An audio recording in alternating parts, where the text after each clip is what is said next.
On a warm December evening in 2025, Bondi Beach, usually a symbol of joy and togetherness, became the site of Australia's deadliest mass shooting in 3 decades, forever altering the spirit of this iconic place.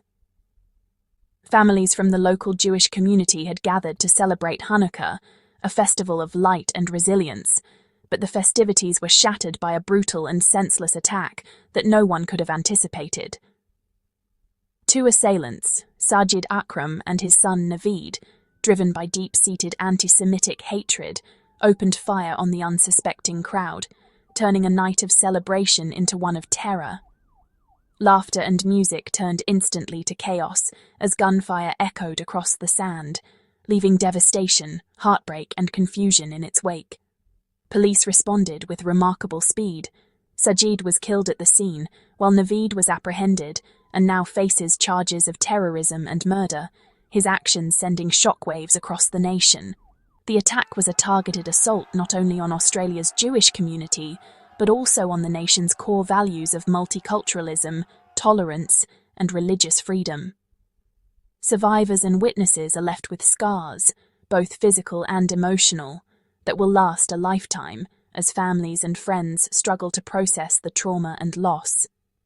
The tragedy forced Australia to confront the reality of violent extremism within its borders, sparking urgent conversations about security, unity, and the need for vigilance. Bondi Beach, once a symbol of openness and carefree summer days, became a stark reminder of the vulnerability of even the most cherished public spaces, and the importance of standing together in the face of hate.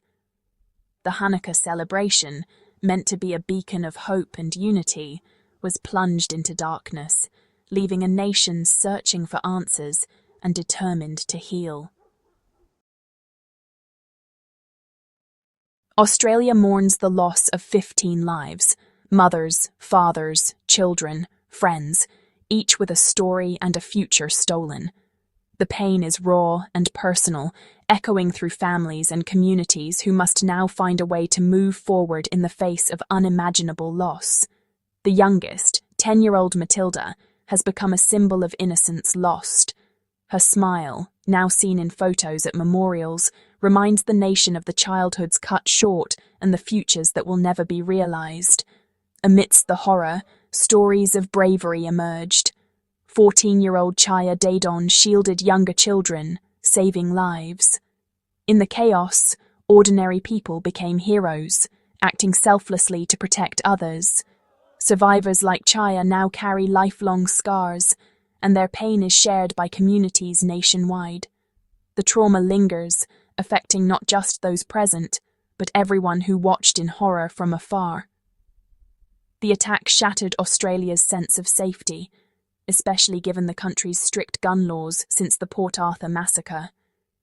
Many believed such violence could never happen here again. Australians, long accustomed to security from gun violence, were left in shock and disbelief. The tragedy sent ripples of fear and uncertainty across the nation. The tragedy forced a reckoning with the reality of antisemitism and extremism at home. Communities came together, united in grief and determination to confront these threats. It challenged the nation's identity as a safe, multicultural society. The sense of unity was tested, but also strengthened as people stood together. Urgent questions arose. How did the attackers obtain their weapons? Are current laws enough? Authorities and citizens alike demanded answers and accountability. The Bondi Beach shooting became a catalyst for national soul-searching. It sparked debates about safety, inclusion, and the values Australians hold dear.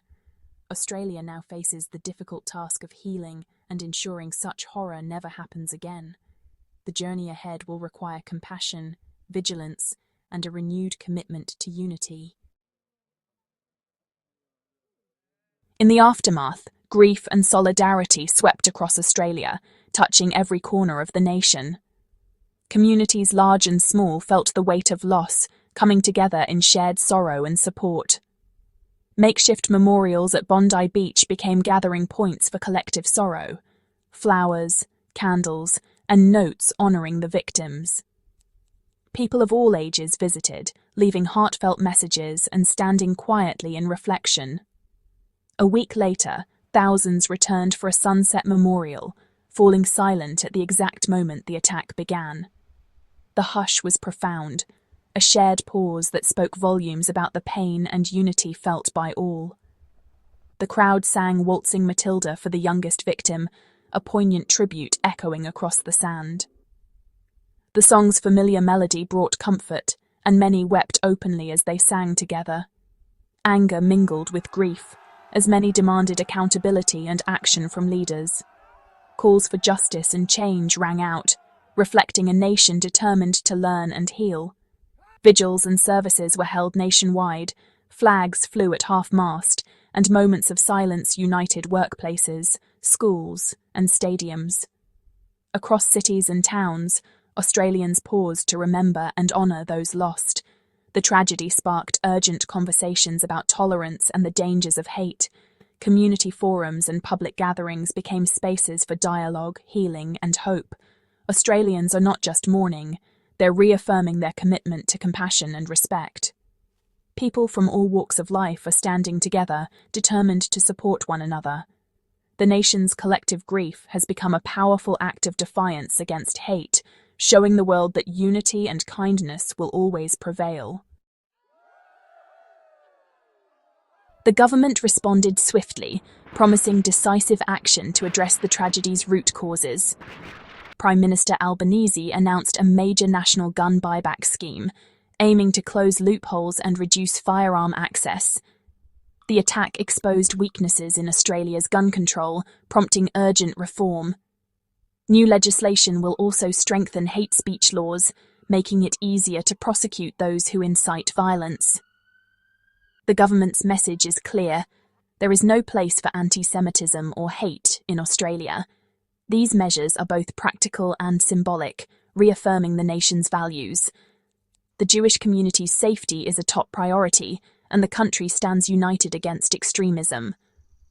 Australia is determined to ensure such a tragedy never happens again.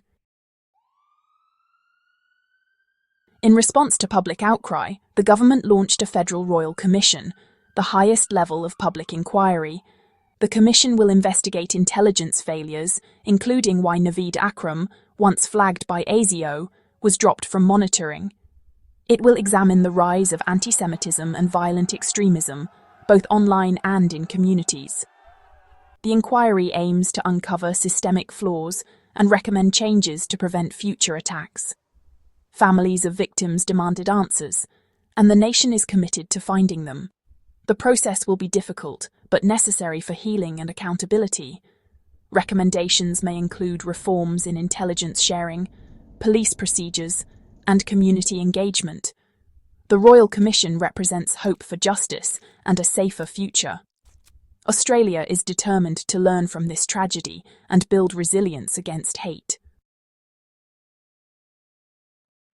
Australia will observe a National Day of Mourning on January 22, 2026, honouring the 15 victims of Bondi Beach.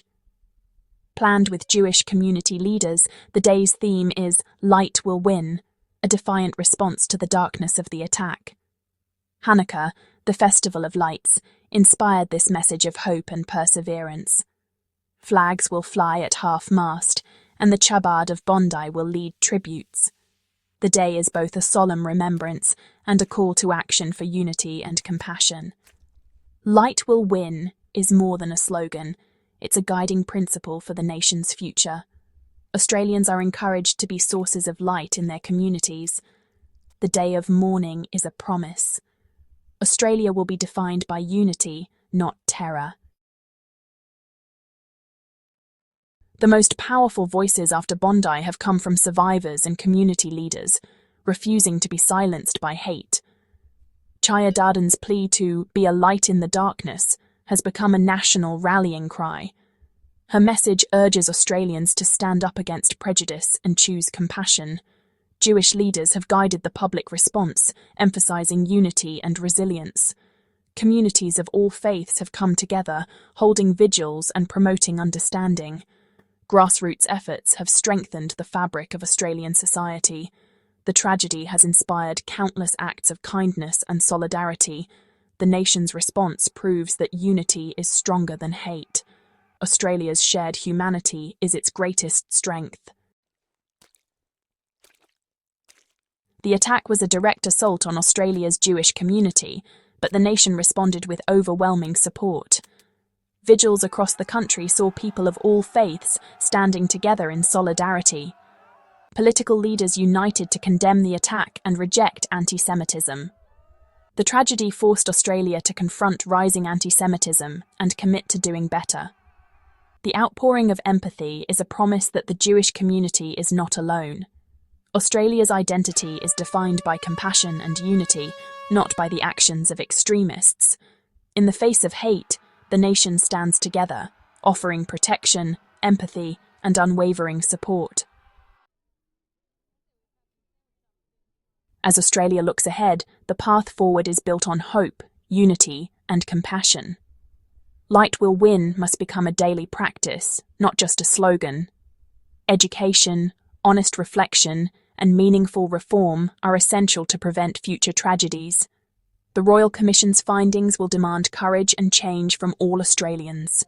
Real progress requires collective effort from government, communities, and individuals. Unity is the foundation for a stronger, safer society. Every act of kindness and solidarity builds resilience against hate.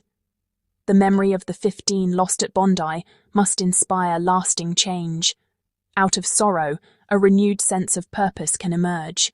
Together, Australians can create a more united, compassionate future, proving that light will always triumph over darkness.